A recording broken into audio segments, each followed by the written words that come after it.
Penjelasan muscle knowledge lebih jauh lagi. Begini maksud penjelasannya. Seseorang ambil sekolah ekonomi di Amerika, lalu dia ambil sekolah sampai S3 di Illinois University. Akan berbeda dengan yang mengambil di Wharton atau di Stanford University. Kalau di Indonesia, mau itu UI, UGM, Unpad, ITS, atau apapun, mazhab pelajaran ekonominya hampir sama satu dengan yang lainnya. Namun di Amerika, mazhab Illinois University misalnya itu berbeda dengan keilmuan dari Ivy League kampus. Kalau dari kampus ekonomi non-Ivy League, tempat berkarir atau tempat kerjanya akan beda dengan lulusan Ivy League. Ivy League kampus seperti Yale, Columbia, Harvard, Cornell, Princeton, dan lain sebagainya akan punya muscle knowledge beda dengan yang dari kampus Illinois. Dari Illinois biasanya ke IMF, ke World Bank, ke bank konvensional, ke lembaga lainnya. Namun dari Ivy League akan pergi ke Wall Street. Dan yang ke IMF, ke World Bank akan memuja lembaga rating yang namanya Moody's atau S&P, Standard & Poor's. Sedangkan yang ke Wall Street nggak peduli dengan rating dari lembaga tersebut. Wall Street punya rating sendiri, yaitu menunggu komentar JP Morgan, komentar Goldman Sachs, baru mereka invest atau cabut investasi dari sebuah bisnis atau sebuah wilayah karena komentar JP Morgan atau Goldman Sachs. Rating JP Morgan, Goldman Sachs tersebut di Wall Street dipercaya 70% investor dunia. Kita tahu di semua negara 80% ekonominya itu dipegang swasta. Wall Street menguasai 80% ekonomi Amerika saat ini. Jadi kalau Moody's rating naik yang digadang-gadang di berita nasional, belum tentu investor datang. Itu yang membedakan adalah muscle knowledge-nya atas bisnis atau ekonomi.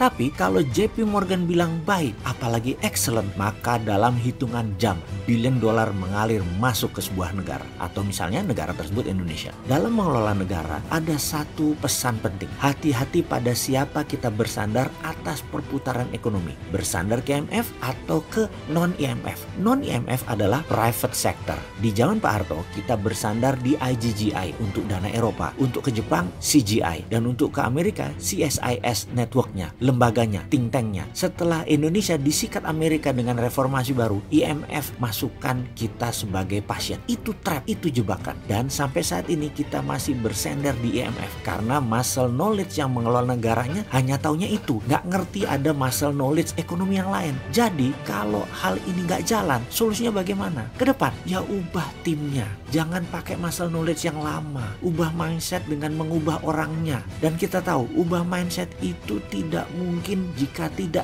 dengan orang baru. Kemudian, apa yang harus dilakukan pemerintah sekarang? Rampingkan BUMN. Sudah 3 tahun kita ngomongin hal ini. Dan akhirnya boroknya kebuka juga. Oh iya, dengan catatan jangan lupa orang lama yang namanya Rinso tetap harus bertanggung jawab. Kan dia dan CS-nya yang bikin ekonomi Indonesia ini belangsak. Dan berikutnya adalah kita target lepas dari IMF.